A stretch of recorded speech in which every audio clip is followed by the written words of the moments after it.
Hello everyone and welcome to this video. In this video we're going to be taking a look at Atelier Sophie, the Alchemist of the Mysterious Book.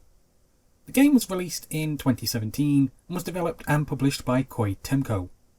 The game is a traditional turn-based JRPG which follows the usual traits of previous Atelier games and is also the first chapter in what is a trilogy of games which will follow the adventures of Sophie and Plachta.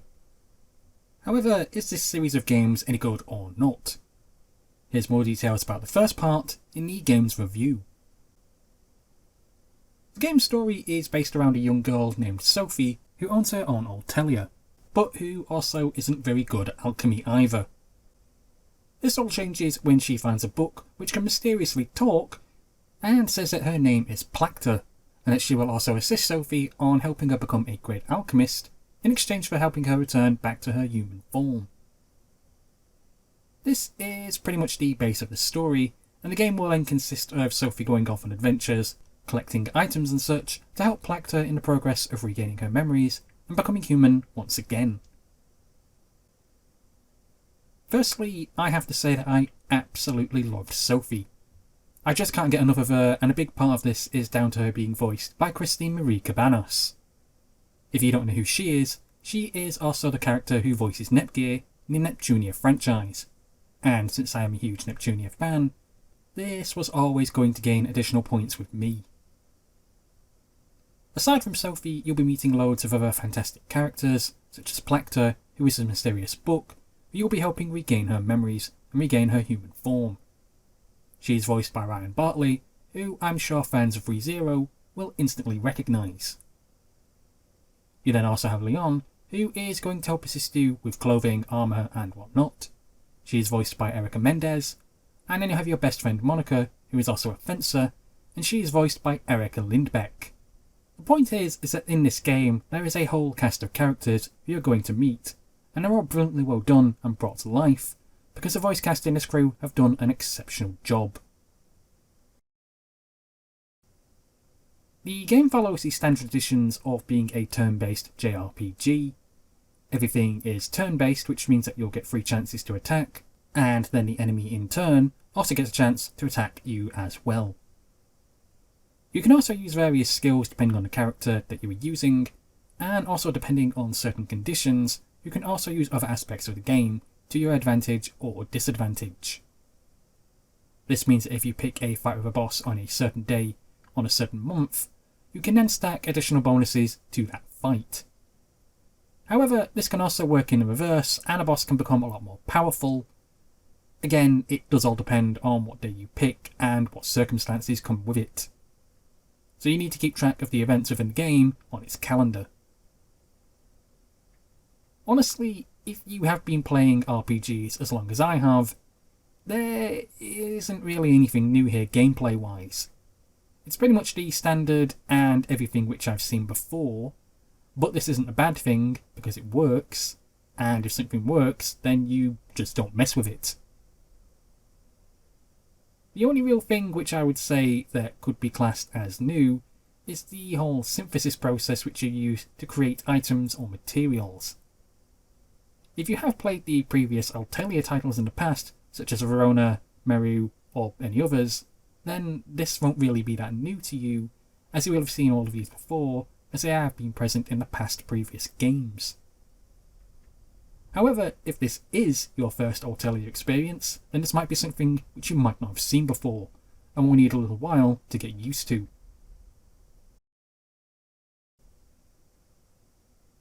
Graphics wise, the game is very well done and beautifully put together.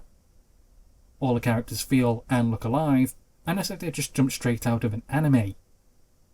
If anything, the game makes me wish that there was an actual anime of this series, because I really think that an anime adaptation of this game is something which I and many others would probably really enjoy. I don't really have a negative word to say against the game's graphics, because they do exactly what they're meant to do. They look and feel as if you are playing a JRPG anime style game. It does that, and it does it perfectly.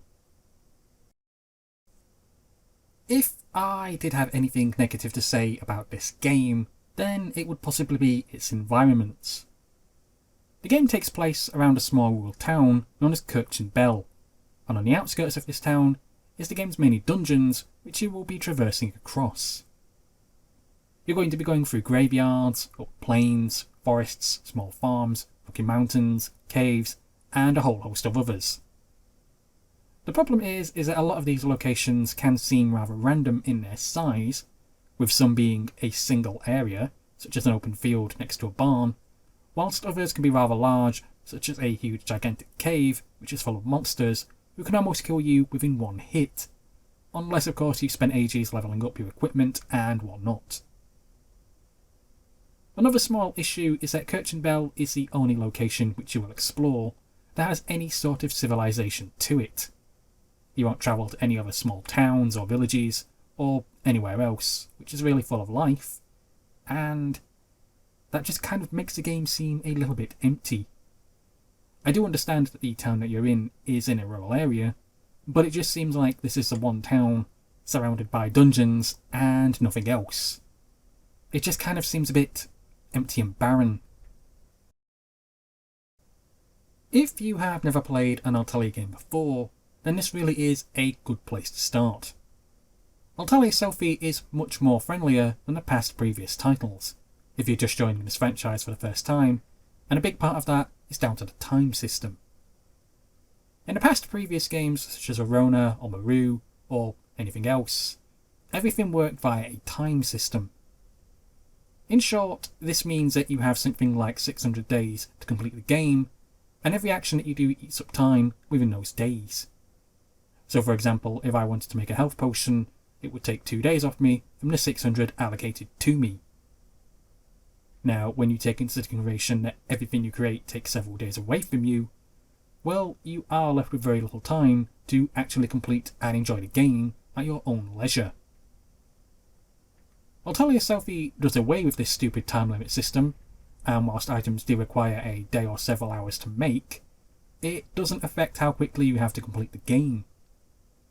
You can start the game and complete it at your own pace, which means you can also enjoy it a lot more, and focus on what you, the player, want to focus on, rather than being forced into something when you're not ready to, like what would happen in the past previous games. So, whether you are new to the series or you are an experienced gamer of this franchise, Atelier Sophie is a great game which I'm sure many out there will enjoy. I really enjoyed this game, it was lots of fun, it had great characters, it had great gameplay, and it had a good story. Would I recommend Atelier Sophie? Yes, I definitely would. Well, that's it for this video guys, thank you for listening, thank you for watching, and please subscribe.